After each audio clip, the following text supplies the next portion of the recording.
Hello guys! Hello, this is for Virgo. Welcome dito sa aking channel, Kapalaran 888 Virgo. Alamin natin kung anong messages, vibration, gabay energy para sa inyong lahat, Virgo. This is general reading. Okay, first card natin is Take a Divinely Guided Chance.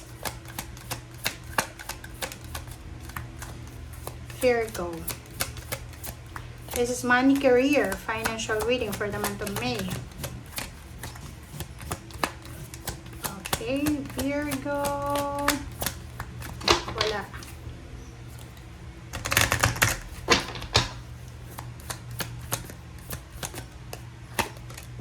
Okay, ask for your needs to be met.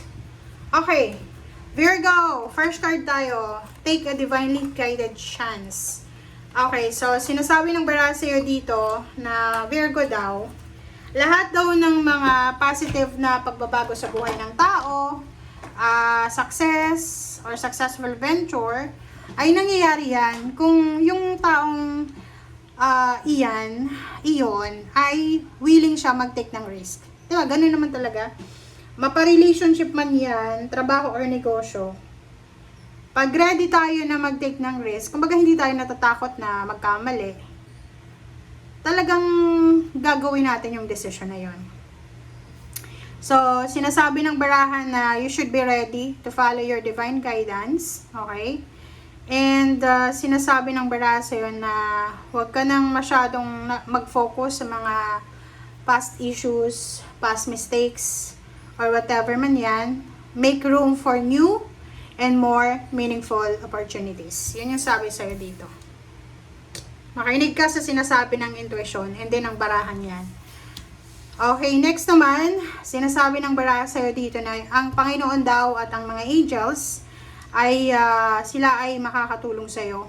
Ang kailangan mo lang is humingi ng tulong. Diba? Mag-pray, invoke. Pray, invoke angels or angels para matulungan ka, and humingi ka din ng guidance sa Panginoon na sana padalan ka ng mga tao na pareho mo ng mindset, yung mga like-minded individuals or mga tao na pwedeng makatulong sa'yo, pwedeng supportahan ka, or pwedeng i-guide ka sa kung ano man ang mga plano mo.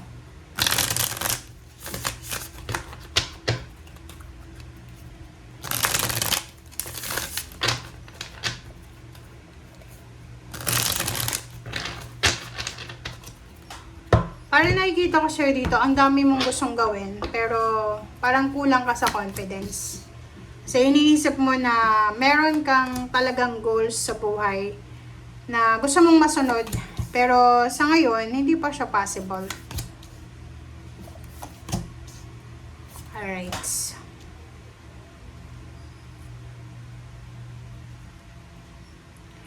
Alright, so, Queen of Swords, Nine of Pentacles, Ten of Wands, and Three of Cups, Seven of Wands. Oh, diba? Kita mo na. Diba, sabi sa'yo ilaban mo daw. You need to fight for your dreams. Diba? Kung may direksyon na itinuturo sa'yo ang universe, or halimbawa, marami kang mga plano na gawin, gawin mo na siya. Okay, kasi sabi ng baraha sa'yo dito, huwag ka nang magpatumpik-tumpik pa. Kasi yung Seven of Wands is you need to protect your dreams, you need to protect what you have, you need to protect kung anong meron ka. Trabaho, negosyo, ano ba, pinagkakakitaan. Kasi, walang masasayang na sacrifice mo. Nakikita mo ba to? Sinasabi ng baraha na manatili kang excited. Okay? Manatili kang excited na kumbaga kung ano yung mga changes sa buhay mo. Lahat ng sacrifices mo, may kapalit yan. Lahat ng sacrifices mo, may kapalit na victory, celebration. So, isipin mo na lahat ng efforts mo, hindi yan masasayang, walang masasayang na effort. It's either you fail or you succeed. Pero yun nga yung sabi sa'yo dito, na importante na mag-take ng risk. Diba? Kung may tinuturo sa yung bagong direksyon, ang universe, sundin mo na. Okay? Sundin mo na siya kasi sinasabi ng baraha sa'yo na walang masasayang. na direksyon, walang masasayang na aksyon. Ganun din, oh. 'Di ba? Napakabilis to eh. Isang napakabilis na direksyon na offer, na destination, journey ang posibleng makikita mo by the month of May. Pwedeng bagong company, bagong lugar, bagong parang career change, movement, relocation, parang ganon. So, sinasabi ng Bara sa'yo dito na you have several choices and options. Hindi ka dapat natatakot. Alisin mo yung takot sa dibdib mo. Okay? Kasi dito sinasabi ng barahan na isang exciting na offer or exciting na new beginnings, like new job, new place of work, new residence, new ideas, parang ganon, ang posibleng magdadala sa'yo ng balanse. Ang pinaka-ano lang natin dito, may iba sa inyo dyan, Virgo, na the Tower and the Ten of Wands. Yan lang yung problema mo sa ngayon. Ngayong Mayo, kailangan mong alagaan ang sarili mo. Kasi pwede kang mag-breakdown eh. Pwede kang magkasakit kung sobra-sobra yung trabaho mo. Kasi yung 10 of Wands na to, araw-gabi kang nagtatrabaho or weekend. So, merong mga overtime ng overtime. Yung iba naman na weekend nagtatrabaho. Yung parang wala ng pahinga. So, pwedeng ma-deteriorate yung health mo. Pwedeng yung tower na to is your health. So, mag-iingat ka.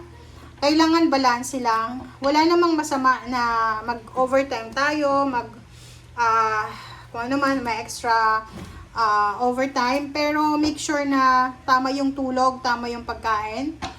And you have time for yourself, for your family, for spiritual. Like may time ka para magsimba pag linggo. Or kung kailan yung rest day mo. Okay, di ba? Sinasabi ng Bara sa'yo, kasasabi ko lang sa'yo kanina ha. Sabi ng Bara sa'yo dito, lahat ng mga pagtitiis mo, Virgo, ay may kapalit yan na victory and success. Promotion, salary increase, awarding, recognition, public recognition, celebration, ang posibleng darating sa'yo. So, wag kang mag-alala kasi lahat ng mga sacrifices mo na yan, may mga tao dyan na nakakakita kung gaano ka nagsasacrifice. And the last two cards natin is 7 of Wands and 3 of Pentacles. So, dito ang ganda neto kasi sinasabi ng Bara sa'yo dito na ipaglaban mo. Kumbaga, ituloy mo lang kung anong ginagawa mo sa ngayon. Or kung gusto mo pa ng level up, sinasabi ng Bara, hindi masama na mag-level up. Hindi masama na maghangad ng malaki, mataas, as long as na kaya mong panindiganin, as long as na kaya ng katawan mo. Kasi ngayong buwan ng Mayo, medyo health issues yung magiging obstacles and challenges mo para sa pera, parang ganun. So, kailangan mong alagaan ang sarili mo. Okay? Thank you guys. Bye!